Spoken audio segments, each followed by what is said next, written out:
Am I filming this on my lunch break at work because I didn't finish the book on the weekend in time to film this at home? Yes, I am. Yes, I am. Thank you for asking. Hello everybody and welcome back to the channel. My name is Brianna and this is For Pause in a Book. I make book and lifestyle related content, so if that's something that you're interested in, make sure that you hit that subscribe button down below. Today we are here to wrap up my 5-star predictions from last month.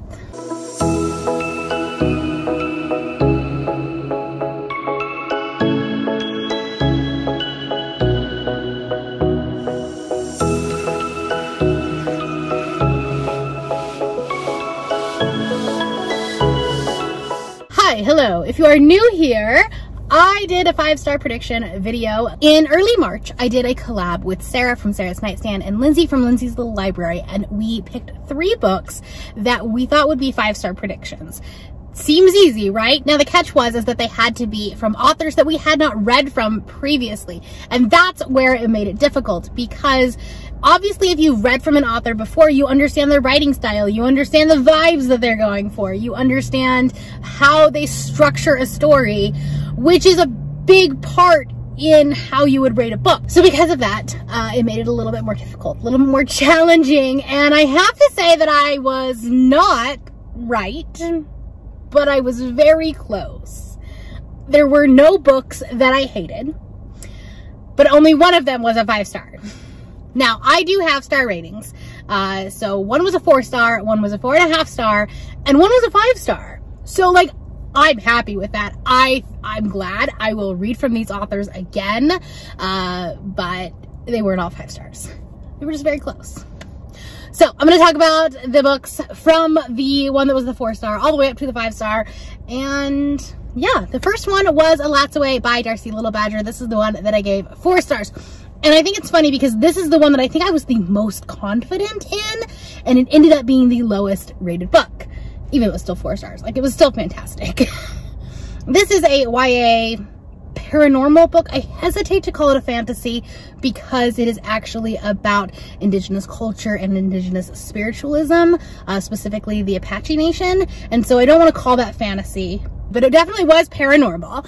There were ghosts, there were vampires. It was a time. I really enjoyed the writing style of this. I really enjoyed the subtle commentary. It may sometimes not so subtle, but it was just natural. Talking about Indigenous lands and native lands and colonization. And I thought it was brilliantly done when I was talking about vampires specifically, because the lore of vampires is that they are only allowed into a place that they are welcome in. Otherwise they spontaneously combust or something like that. And so like adding that into you're on Apache land, it was brilliantly done. I just have to say. The reason why I didn't give it 5 stars, and I like struggled with this because there were times where I was like, this might be a 5-star, and then it would kind of come back down. The pacing I think was a little bit off. This was a debut novel, so like I'm not gonna fault the author for that. I will definitely read her next book. And there were times where it kind of felt middle grade and then kind of felt upper YA, so I'm not really sure like where the target demographic is. But this is about a girl who can raise the ghost spirits of animals. At one point she tries to raise the ghost spirit of a dinosaur, which is kind of cool. And then there is this investigation. Her cousin was murdered, and so there's this like kind of like murder investigation. The story was pretty crazy. There were a lot of things going on, but it was a good time and I liked it.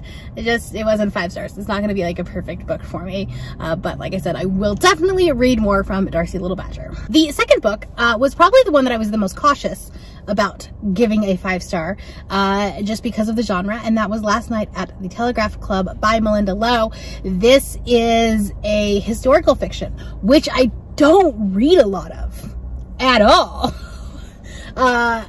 It's YA historical from a time period that I haven't read many books about. It was the 1950s in San Francisco. And this is about a girl who is discovering that she might be gay, that she is introduced into the very early, like, birth of drag culture. She goes to this club there, they kind of have like a drag show, and it was so beautiful.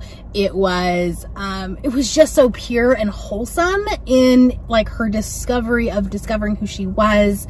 I would have liked to see a little bit more in that book. Like, this book actually could have been probably like 50 to 100 pages longer, and it would have been perfection. I just wish there would have been a little bit more, specifically regarding her parents' story. There was a lot of mention of the possibility of her father being deported because they didn't have the right papers for him, and then it just kind of like got resolved so quickly right at the end, and that was the only thing I didn't love about this book, because other than that, it was so perfect, and I will definitely read more from this author as well. So last night at the Telegraph Club, I gave it 4.5 stars, which is pretty much perfection, especially when it comes to historical. But like I said, I think that if it would have been even 50 pages longer, with a little bit more of a climax and trying to figure out that, it was almost as if they like raised the stakes and then just dropped it.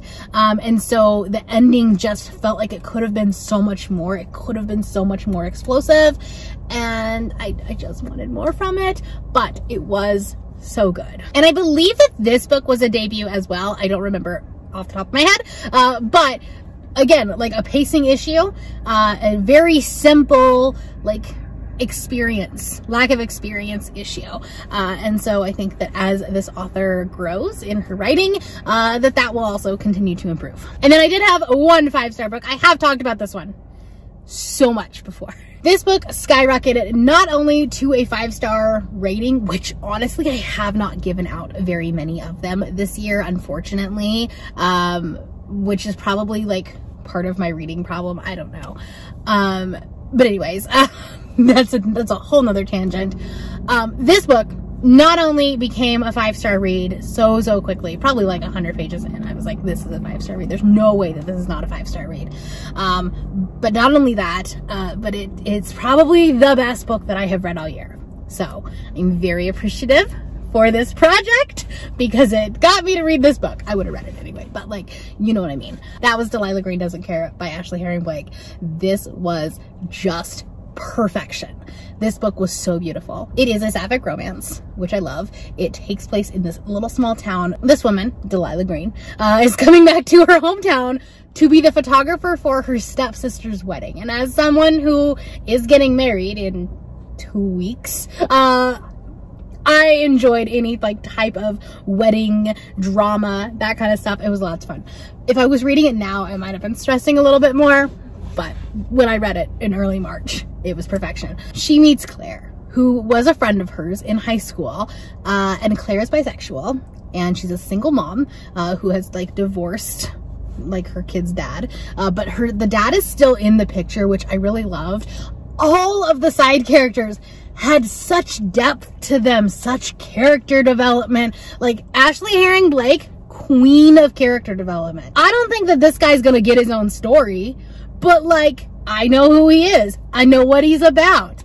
I freaking loved it. I can't shut up about this book. Like, I just can't. It's a lovely sapphic romance between these two people. It's grumpy sunshine.